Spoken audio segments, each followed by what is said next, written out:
Hi mga kaposyu! Nagbabalik na kami sa aming Pamper Day sa Toledo Serendipity Wellness Spa with my besh Jen.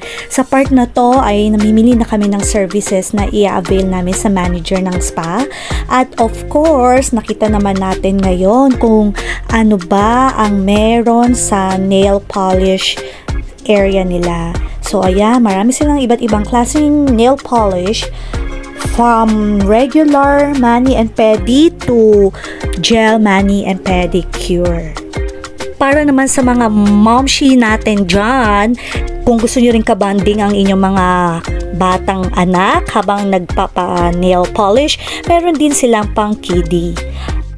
Siyempre, yung besh ko na si Jen, ina-assist siya dito ng manager and ng kanyang nail technician expert kung ano ba ang color na gusto niya. And ito na nga, makikita nyo sa mga photos kung ano ba mga equipments and mga kailangan pang gamitin for the gel mani and pedi ni Besh Jen.